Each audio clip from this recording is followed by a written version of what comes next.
right, everyone. Welcome to this week's edition of Elections Weekly. As usual, I'm your host, Eric Cunningham, and with us, as usual, we have Joe Szymanski, the head of the elections team here at Elections Daily, and head of the interviews team as well, and Dylan Wade, who is a contributor for Elections Daily. It's been a pretty light week in news, but we have several really good things for you coming forward. In particular, we're going to start off the conversation here with New York's new congressional maps, which have been approved by the legislature. Presumably going to the governor for a signature.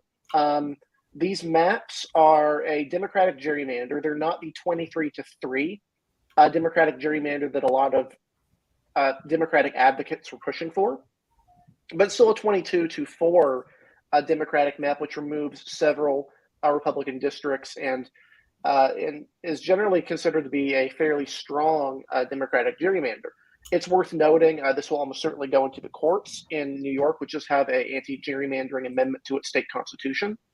Whether or not that amendment will be applied by the state Supreme Court, or whether it will even be interpreted to mean that way, is up to the legal process. Similar to states like New Jersey, and I believe another state with a fair districts amendment is Florida. So those are several of them. It's not a sure shot that this map will stay, but it's almost assured this map will be enacted. I would think the court does not seem really too favorable to attempts to intervene in this process, especially given its pretty liberal bent. I'll go ahead and show the map here for our watchers.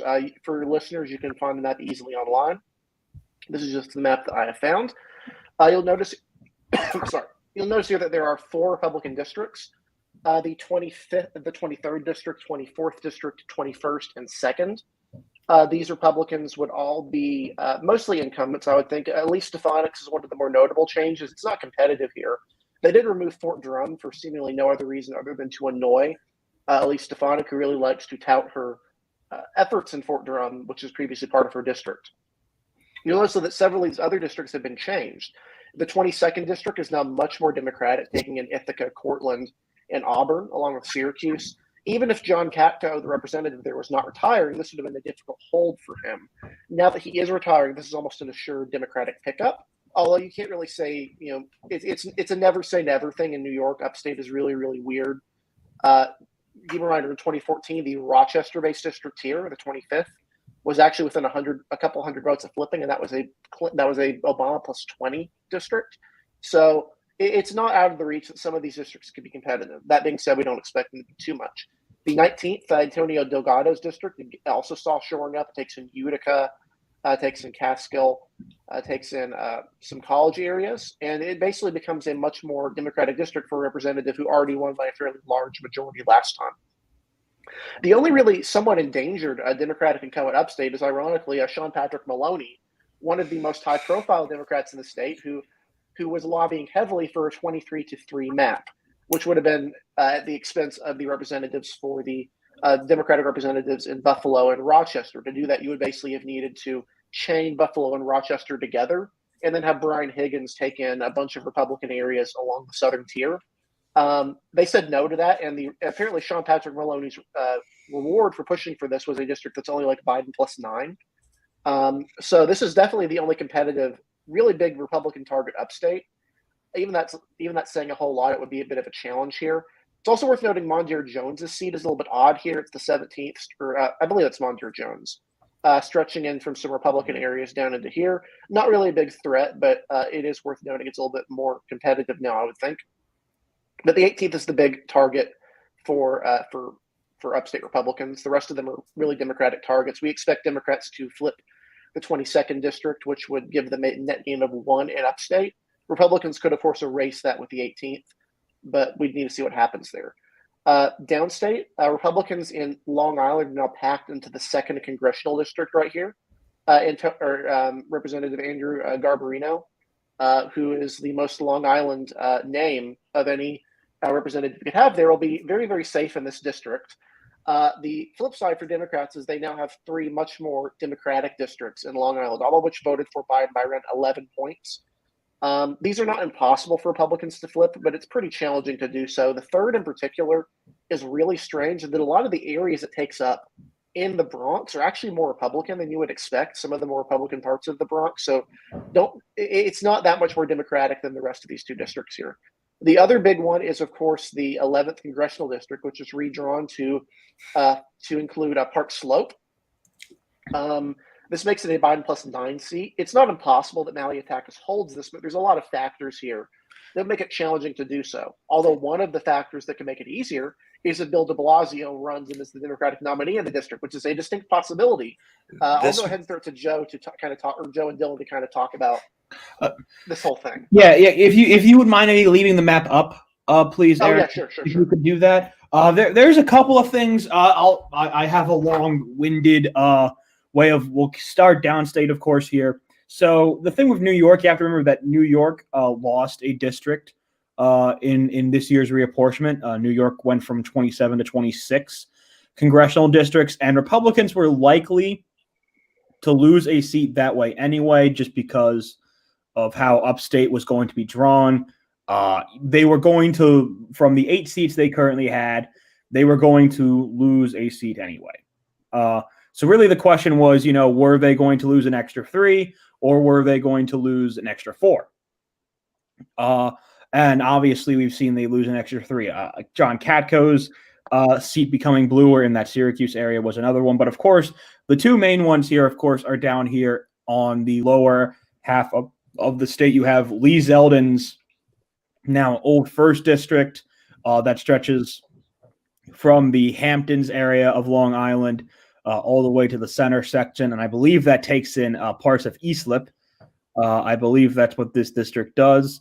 But the 1st district, there was a usual idea that the Suffolk County / Long Island districts here would be relatively competitive. They have been for about the last 2 cycles. Just a show of the area that there's a lot of not only red areas, but a lot of blue areas, specifically in Suffolk County. Obviously, they decided that's no longer the case, as Eric pointed out, as a lot of us expected to do, especially with Zeldin retiring to run probably pretty generally not going anywhere, run for governor of New York. Zeldin's seat opened up. They decided to sink the Republican vote into around Trump plus 14 or 15 district for Garbarino. The 1st is going to have some interesting candidates potentially. Jackie Gordon, who was the nominee against Garbarino in the 2nd in 2020, who a lot of national Democrats seem to like, is reported to potentially be looking at the 1st. But this is going to be a place where there's going to be an open field. There's a lot of different candidates here. And then the 11th, the 11th is a weird district because this is technically a district that moved, if you look at the numbers, moved right from 2016 to 2020. This actually was a Clinton 11.5 district that moved 2 points to the right in 2020 to become a Biden plus 9.5 point district. This is going to be a district that I think is going to be really tough for Nicole Malliotakis to hold on still in 2022, unless, of course, the worst possible thing happens and Bill de Blasio becomes the nominee. That will cause issues here for Democrats. But otherwise, the parts of Brooklyn they added in are particularly white. They're wealthy. These are people who show up in midterms. These are not areas of turnout issues. Park Slope is kind of the one that's been the big one here. But this is a one to watch that if we kind of see Staten Island really hit the trend rightward and it starts voting in a way as it has sometimes in the mayoral elections in New York, if we keep seeing some trends there like that, this is a district that could, I think, become more competitive than maybe what some people expected to as it is right now. If Staten Island continues to become more Republican, if we start seeing it at national elections become, closer to 20, 25 points for the Republican nominee, this is a seat that's going to become a little bit harder for Democrats because those Brooklyn areas are pretty well tapped out. And then, Eric, if you can move it to upstate, then. Sure. And I also want to make one more point about that, about the Staten Island seat, which is that Staten Island, this district did still vote Republican in the 2013, 2017, and 2021 mayoral races. Granted, that's not necessarily a great metric. Republicans actually won the new 6th district in Queens, Grace Meng's seat in the mayoral race. in 2017, which will obviously not happen. That's a Biden plus 23 district. But it's worth noting that at the mayoral level, it is very, very Republican, even to this day, even with those areas. And then if we go upstate here, and upstate is an area. Upstate New York is an area that I'm planning on writing a article about here with some other, I think, really fascinating areas to watch going into 2022 midterms. Upstate, as again Eric had mentioned previously, is a weird place when it comes to midterms, especially. Upstate has been known to swing pretty heavily in all separate ways in all elections. It swung rather surprisingly rather hard towards Trump in 2016 against Hillary Clinton. We still don't really know to this day whether that was some of that, white working class backlash vote that we saw a lot of in 2016, or if there was an added anti-Clinton bonus added in there. Upstate was not particularly fond of her when she was a senator from New York. And obviously Joe Biden was able to get some of these percentages back. But the really interesting thing here is that if you were to put these seats in with Clinton's 2016 numbers, both the 19th and the 18th become very close seats. I believe the 18th under Clinton numbers, I think, was only Clinton by about a point. I think the 19th was only about Clinton by 2+3. If we had these seats as they were, if Hillary Clinton had won, we had these seats as they were, we would be talking about these as potentially high-level Republican pickups. Upstate, it's weird. I think the 18th and the 19th are still potential Republican targets in 2022 if they find the right candidates. Candidate recruitment has been a issue up here for Republicans in the last couple of cycles since some incumbents were knocked out. Upstate recruitment's been a real issue here. So they have to find good candidates first. But, I wouldn't necessarily turn my nose away from either the 18th or the 19th if I was in charge of the Republicans' congressional campaign. There are legitimate chances here. We've seen these seats become very close before. So if the environment is as good as it continues to look right now, there's no reason why these seats can't be interesting right now. And one more thing I would like to mention out, this seat in a way did kind of draw Representative Claudia Tenney, but all signs point right now that she is actually going to carpetbag to that open southwest of deep red 23rd district that is being vacated officially by Tom Reed. So really something fascinating to watch here is going to be upstate.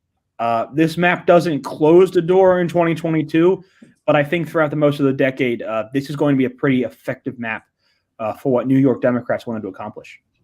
Mm-hmm. And for comparison here, if you look at previous elections, if you look at core upstate, so you remove Westchester and you remove Rockland counties, that's generally considered New York suburbs. Donald Trump actually wins that version of upstate by 2 points, and then he loses it by 3 to Joe Biden. That's pretty close to his national margin in 2020, a little bit right of the country in 2016. Even in 2016, though, Republicans actually won 6 of the 9 districts in upstate. The only ones that Democrats held were the ones in Buffalo, Rochester, and Albany. Now they'll have the additional districts in the area more adjacent to New York, to Connecticut, and the central portion, and then obviously that Syracuse seat. So pretty big sea change in upstate New York. But again, as mentioned, it is a notoriously swingy district. Rochester, Monroe County still has a Republican-controlled county legislature. Mark Molinaro, who's running in the 18th, I believe, is still the county executive in a county that Joe Biden won by a considerable margin. So Republicans still have a lot of strength in upstate, more at the local level than the federal level. You have any thoughts here, Dylan, before we move on? My only thought is that the 11th district will have the most cursed primary between Max Rose and Bill de Blasio. Yeah. That's the most cursed primary I think I've heard of. Yes.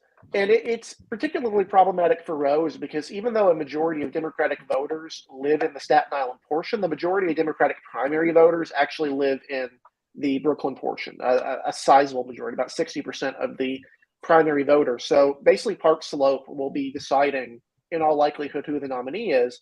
And Park Slope is a very, very progressive area. It's not necessarily a perfect fit in terms of candidates. It's the potential there of a backfire, like a de Blasio, who was such an unpopular mayor in Staten Island that Max Rose was literally calling him in his 2020 reelection campaign the worst mayor in the history of New York City. So that would be a pretty major problem for Democrats if he was the nominee somehow. I still fail to see a way he does that, given how unpopular he was throughout his term as mayor. That would be kind of defy a lot of logic, I would think. Yeah, I feel like there's another seat he could probably carpet bag to. Mm-hmm. He really wants to be in Congress. the Maloney seat? Hey, that would work. Granted, she lost Astoria, so a lot of the progressive base has gone there. But we'll go ahead and move on to our next state we'll go over. I'll briefly kind of summarize the situation in Florida. Florida is still what is the largest state now without a congressional map. It now has over 28 congressional districts. Republicans proposed a map. The legislature proposed a map that would have been 16-12 for Trump versus Clinton. Keep in mind, one of those Clinton districts is represented by a Republican. So it still would have been, in this Republican, I believe it's Maria Salazar, who would be pretty likely to win that seat, especially in a Republican year. But given how strong of a candidate she was, we would still consider it. So in our likelihood, it's more of a 17-11 map. Ron DeSantis, who has specifically cited New York's map now, and is pushing for a more aggressive map. Some Republicans have been trying to push for as much as 20-8, which would seem a bit unlikely. But a 19-9 map or a 20 or an 18-10 map could certainly be more viable. The number one way Republicans could plan on doing this is by eliminating the 5th Congressional District, which, as it is a district that stretches from Tallahassee to Jacksonville. It is not a majority black district, but it is a district that has elected a black Democrat, Al Lawson. And it is debatable whether this district is protected by both the Voting Rights Act. Our analysis from Kraz Granitz and Adam Trencher suggests it isn't protected by the VRA because it's not a majority black district, and it's geographically kind of nonsensical in terms of where it stretches. It's an unusual design for a seat. However, a district like it or a district based entirely in Jacksonville could be protected by the Florida Fair Districts Amendment. In lieu of this, Ron DeSantis has asked the state Supreme Court for guidance on whether the current design of Florida 5 is required by state law. If the Supreme Court says that it is not required, it could be very possible that the legislature decides to revise it and eliminate it, either moving it entirely into Jacksonville, which would still likely elect a Democrat, or splitting it as DeSantis wants and giving an additional Republican. DeSantis' map also, I believe, creates an additional Republican district in Orlando, an additional Republican district in Pinellas County. So it would be much more favorable to Republicans. And now that New York has passed their map, there is a lot of pressure on Florida as the largest outstanding state on the Republican side to propose something more radical. So I'll go ahead and throw it to Joe here a little bit to kind of, or Joe and Dylan, to kind of discuss a little bit about this and how we see this going forward. What's the state of the Florida Supreme Court? What are we kind of expecting to happen here? I feel like I took up most of the last conversation, so I'll let Dylan say his part here first. I don't know much about the legality of it. Kraz and Adam are both smart, so I tend to trust them on that. I don't think they'll go for completely eliminating it. The map the legislature proposed is leagues away from DeSantis's. I think we're going to get something in between. I don't think it's going to end up being 16-12, but it won't be a 20-8 either. Yeah. And for comparison, right now, the Florida delegation is 16-11 right now. So Republicans have been, one of the talking points from Republicans who are more interested in a gerrymander is that you basically give Democrats an extra seat in a state that voted more Republican in 2020 than it did in 2016. You see this sort of argument all the time from gerrymandering advocates. You've seen similar stuff in New York, but this is the kind of the last chance Republicans have with pending litigation in New York, or not New York, North Carolina and Ohio, to try and claw back at some of the redistricting losses they've seen in states like New York, California, Illinois, etc. But we will be keeping track of this and giving you more information as the proceedings unfold. When the decision is made by the Florida Supreme Court, their legal guidance on the district, we will let you know on our Twitter account, and we'll probably have an article about it at some point. So I would recommend you look at those resources when that happens. But this is definitely one of the bigger states to follow, along with North Carolina and Ohio, which, as I mentioned earlier, are intending litigation right now in terms of the future of their congressional maps. So we'll go on to our next topic, which is going to be pretty brief. The Senate is currently in a weird position. Senator Ben Ray Lujan of New Mexico, who was just elected in 2020, surprisingly narrowly defeating Republican Mark Ronchetti, who's now running for governor. He suffered a stroke, I believe it was yesterday or the day before, which has effectively left the Senate for the next 4 to 6 weeks as he recovers from this in a slight Republican majority, 50 to 49. Democrats have a functional majority of 50 to 50 as long as they have under the organizing rules that were set out in bipartisan agreement from Minority Leader McConnell and Majority Leader Schumer.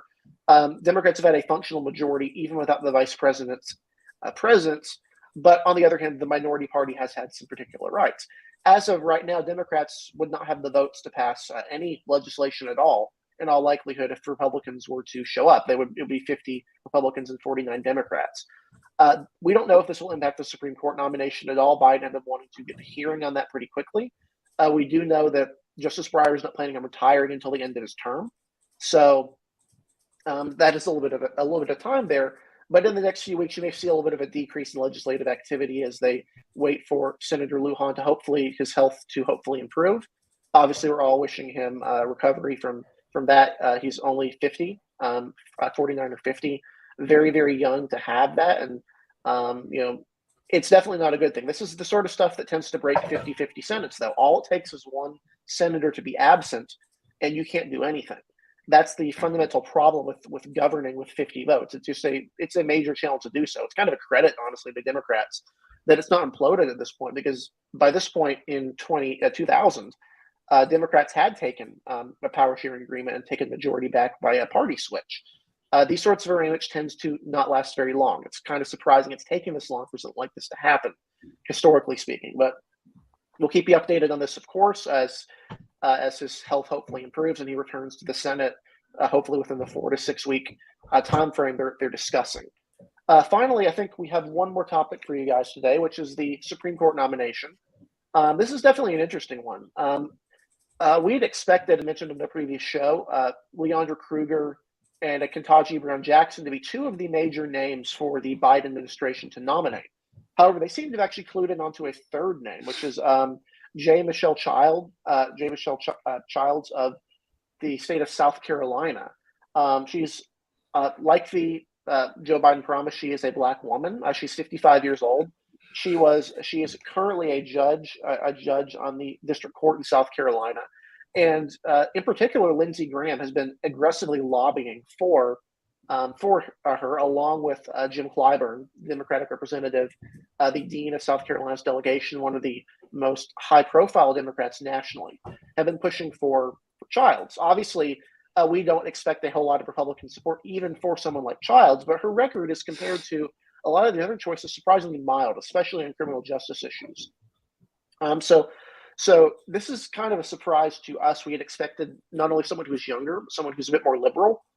But the fact of her emergence of her name so early suggests that there is a significant push within the party towards her as one of the major front runners for this. So I'll go ahead and I guess throw it to the group here to kind of discuss what do you make of this? What do you make of Lindsey Graham, Republican, who's one of the high-profile Republicans on the Judiciary Committee, certainly one of the most common to vote for Democratic nominees, as he's said many times he believes that the administration in charge has the right to appoint nominees to the court pretty much in any circumstance as long as they're qualified. He's made exceptions to this, of course. But generally speaking, he's been on board with giving Democratic presidents the opportunity to appoint justices. So I'll go ahead to kind of throw it to discuss this and if we're seeing any sort of sea change or if we think it could lean more towards someone else in the end. I don't know whether there will be another nominee. I do think the things that you mentioned, her age, her ideology, are negatives for her nomination. I do think the administration wants to go with someone younger and more liberal. But if, say, the situation with Senator Lujan continues, maybe Childs is the only nominee that can get through, because we know she'd have Lindsey Graham's support. It sounds like she'd have Tim Scott's. Which would be surprising. Yeah, I think she would be. I think she would be the consensus pick. I don't think she needs to be the nominee at this point, but I think she's probably the fallback option. So you're basically, your frame of mind here for our audience, to kind of summarize that, is basically she is kind of a backup card in case something goes wrong and they're just not able to agree on a more liberal nominee, or something goes wrong with Lujan. Obviously, she was being touted before that, but now, if this is going to be even longer, we saw with Senator Mark Kirk several last decade, who had a severe stroke and was debilitated from I believe about a year from serving in the Senate. Having someone like this in your back pocket who's much more appealing to Republicans would certainly be an interesting and a probably more compelling choice to be confirmed, if that's what you're looking for. Yeah. This is a really fascinating, I think, movement. I think, again, as I said last week, in something that is going to take time. Breyer is not going to retire officially until the summertime, but of course it doesn't necessarily stop the Senate from working on his replacement, of course. But it's an interesting development. You have James Clyburn, who's really, ever since a lot of people who think gave Joe Biden the nomination by giving him, helping him get such a massive victory in South Carolina during the 2020 primaries. If Clyburn is pushing, if she is really he's really pushing for Childs, that does mean something. That does mean something. It's been proven before that Biden listens to Clyburn's way on things. Clyburn, I believe Clyburn, at least it's been rumored that Clyburn, pushed Biden towards nominating Kamala Harris, giving Kamala Harris the position of vice president on the ticket. Clyburn has pushed for these, and he's going to push for the hometown pick. That would be Childs, South Carolina born and raised. But I would say that if there is risk here, if Biden chooses Childs from his left, and that's not going to matter in the United States Senate. I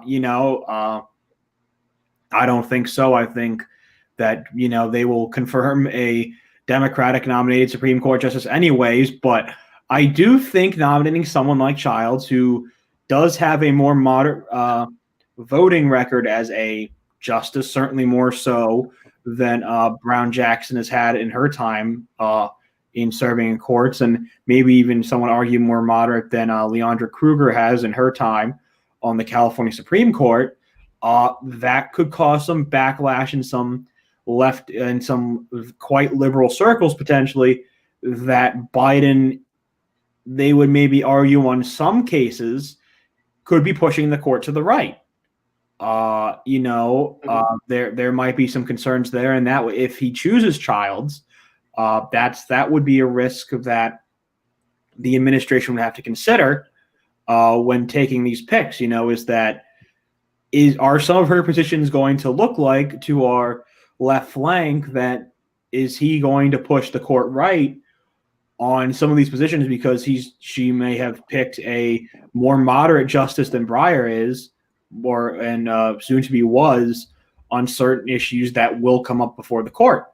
That's kind of the thing when we deal with this. But I said it last week, and I'll say it again: we never know how people are going to legislate on on the court until they get to the court. We never know.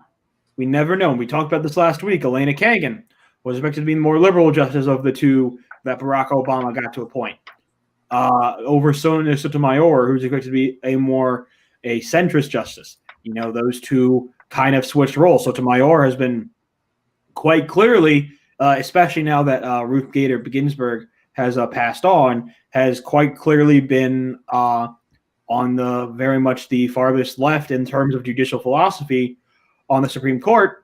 While Elena Kagan has kind of made her name, and she has spoken openly about this, for being a more coalescing member of the court, someone who's tried to get the court to work together, someone who interacts with her more conservative, philosophical justices, and someone who has broken in this 6-3 era with the duo of Breyer and Sotomayor on certain issues.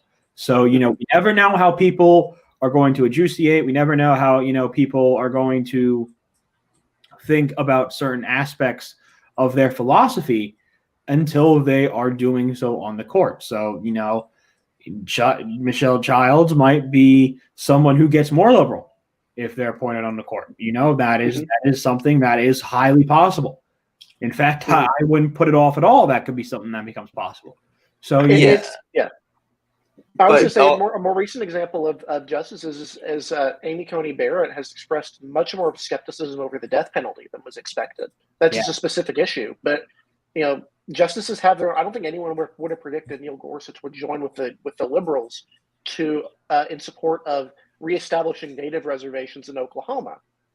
Justices have, and obviously Ginsburg was much more open to voting with Republicans on economic issues, a lot of business issues.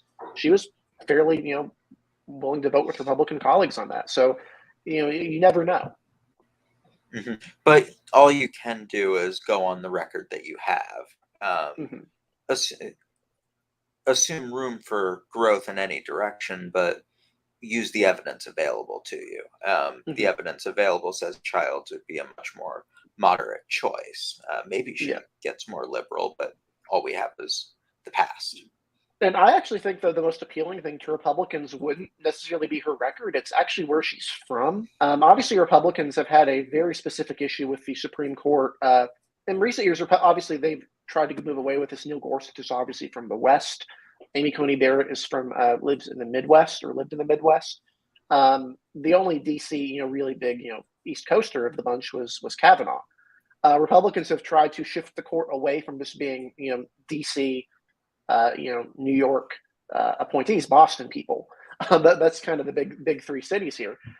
Childs has never lived in D.C. She's never lived in New York. She was born in Detroit. She's lived in South Carolina most of her life. She went to college. She didn't go to Yale. She went to Duke Law School. As far as that goes, and if you're a Republican, even if you're not necessarily on board with that, you could certainly be on board with shifting the court from having a New Yorker to having more people from other regions of the country. That's certainly something that could be appealing to a Republican just from a specific level. That you're taking a little, even if you're getting someone who's going to vote the way Breyer did, you're getting someone who's closer to you geographically, maybe is more willing to consider things from a Southern perspective, or be more acquainted with issues. That's certainly, it's a minor issue, but it's certainly something that'd be very appealing for Lindsey Graham or Tim Scott. They seem to like her quite a bit. Oh yeah, I think Child went to University of South Carolina Law. She also went to Duke. I think she went to South Florida as well. So, pretty good list of Southern universities right there. If you're talking Southern, those are pretty good ones to go to. So I think there's a lot for Republicans to like, surprisingly, about Child's nomination. Do I think this gets more than a couple of Republican votes? No, probably not. But if that's the difference between getting confirmed and not getting confirmed, you go with the one who can get confirmed. I think is the baseline expectation here. Yeah, I think any of the nominees will get confirmed. I think Democrats will remain fairly united on this one. And even if they don't, as you've said, Lindsey Graham likes confirming justices. Just in general. He's just a big fan of that. Just in general, yeah. Yeah, just in general. So I think he'd probably vote to confirm anyone on the short list. I don't think any of them are necessarily outrageous. But I don't know. I think any of them will probably get confirmed if they're chosen. Yeah, if we were having a list of this would be safe confirmation at this point. It seems Democrats are united, and obviously you have some Republicans. Although surprisingly, Susan Collins has kind of expressed a skepticism of any Biden nomination, which is kind of surprising. But she's also kind of seen a little more of a shift to the right since she got reelected. So, you never know. Again, it could be a 51-49. It could be 50-50. It could be 55-45, which is closer to what Kagan, I believe, got confirmed by. So we'll just have to keep watching and see how this progresses in the coming months, because obviously Justice Breyer is still on the court. He's not resigned effective immediately. They can't have a confirmation hearing until he is off the court. One of the interesting things about our system is you have to have a vacancy to confirm, which makes a lot of sense. So unless there's anything else, we'll probably go ahead and close off this week's episode of Elections Weekly. As usual, thank you guys for watching. We appreciate your support. Whether you watch us on YouTube or you listen to us on podcast platforms, be sure to like and subscribe. It really helps our channel grow. It helps our platforms kind of get a bigger voice out there and get more people listening to us. So let us know your feedback as well. If you have any ideas or if you want us to talk about specific things, we're always here. And we're definitely excited about it. You can follow us on Twitter at elections_daily and elections-daily.com. You can find me on Twitter at DE Cunningham too. Where can we find you guys on Twitter, Joe and Dylan, for those listening? You can find me at Dylan B. Wade 1, DYLAN BWADE 1. And you can find me at Joseph Szymanski. That's JOSEPHSZYMANSKI, all one thing. Thank you for listening today. Yep. Yeah. Thank you, guys. We'll be back here next week, as usual, our usual time. Until then, thanks for listening, thanks for watching, and we'll see you next week.